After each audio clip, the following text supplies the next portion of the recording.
औंढा नागनाथ शहरातील homeopathic doctor असोसिएशनच्या वतीने औंढा तहसील कार्यालयामार्फत निवेदन देण्यात आले।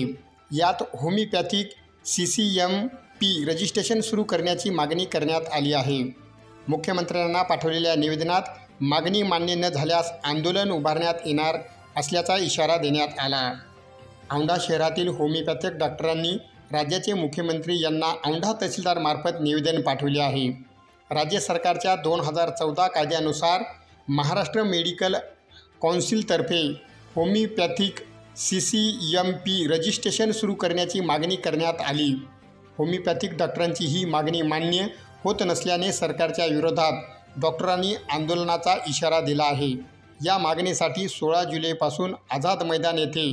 होमिओपॅथिक डॉक्टरांचे आमरण उपोषण आंदोलन होणार आहे। या आंदोलनात सहभागी होणार असल्याचे निवेदनात नमूद करण्यात आले आहे। 75,000 होमिओपॅथिक डॉक्टर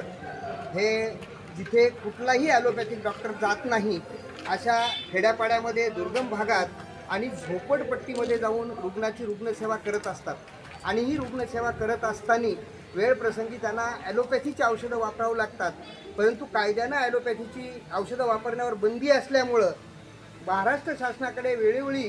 आमच्या होमिओपॅथिक डॉक्टरांच्या संघटनेने मागणी केली। ती मागणी केल्याच्या नंतर शासनाने खरंच या मागणीमध्ये तथ्य आहे का नाही हे बघण्यासाठी 2000 पासनं 2012पर्यंत अनेक समित्या नेमल्या आणि त्या समित्याच्या अहवालाच्या निष्कर्षानंतर महाराष्ट्र शासनाच्या न्याय आणि विधी विभागाशी सल्लामसलत करून या लोकांना ॲलोपॅथीची परमिशन देण्यासाठी काय करता येईल हे विधी विभागानं सांगितल्याच्या नंतर 2014ला महाराष्ट्र होमिओपॅथिक प्रॅक्टिशनर ॲक्ट 1960 आणि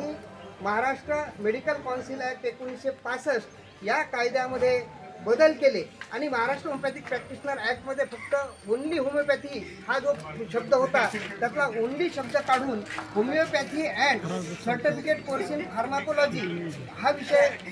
कोर्स पूर्ण करणाऱ्यांना प्रॅक्टिस करता येईल अशी त्या कायद्यामध्ये बदल केली आणि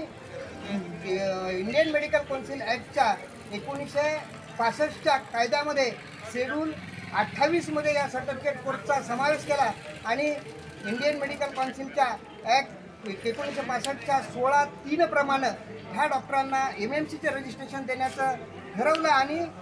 हा कोर्स कंप्लीट विद्यापीठातर्फे सर्टिफिकेट कोर्स इन फार्माकोलॉजी हा पूर्ण वेळ 1 वर्षाचा कोर्स तयार केला आणि हा कोर्स तयार केल्याच्यानंतर हजारो डॉक्टर हा कोर्स पास केला आणि आणखीही यांना त्या MMCमध्ये नोंद मिळत नव्हती म्हणून बरेचदा शासनाशी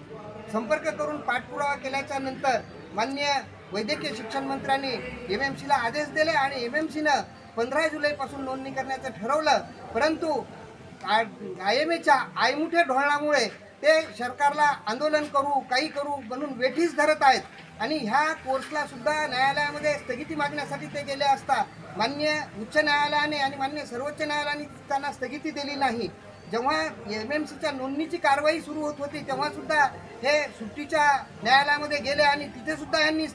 नोंदणीसाठी स्थगिती मागितली परंतु तिथेसुद्धा न्यायालयानं स्थगिती दिली नाही। तेव्हा न्यायालयानेही स्थगिती दिलेली नाही आणि शासनानं विधिमंडळामध्ये कायदा पास करून MMCमध्ये नोंद करण्याचं ठरवलं परंतु विधिमंडळापेक्षा आणि न्यायालयापेक्षाही स्वतःला मोठं समजून शासनाला आंदोलन करण्याच्या धमकीमुळं वेठीस धरण्याचा प्रकार ह्या इंडियन मेडिकल असोसिएशनचा चालू आहे। तेव्हा आम्ही सर्व होमिओपॅथिक डॉक्टर्स या इंडियन मेडिकल असोसिएशनचा निषेध करतो आणि शासनाला विनंती करतो की ज्या कायद्याने तुम्ही आम्हाला दिलेला आहे आणि कायदेशीररित्या आम्ही जे मिळवलेलं आहे त्याच्यापासून आम्हाला वंचित ठेवू नका आणि लवकरात लवकर आमची MMCमध्ये नोंदणी करा आणि या IMAच्या भूलथापास बळी पडून कुठलीही MMCच्या आमच्या नोंदणीत स्थगिती देऊ नका एवढीच आमची महाराष्ट्र सरकारला विनंती असेल आणि त्याच विनंतीसाठी आम्ही आज माननीय तहसीलदार साहेबाच्या मार्फत माननीय मुख्यमंत्री साहेबांना महाराष्ट्राच्या मुख्यमंत्री साहेबांना आज निवेदन दिलेलं आहे। या निवेदनावर डॉक्टर असोसिएशनचे अध्यक्ष डॉक्टर विलास खरात,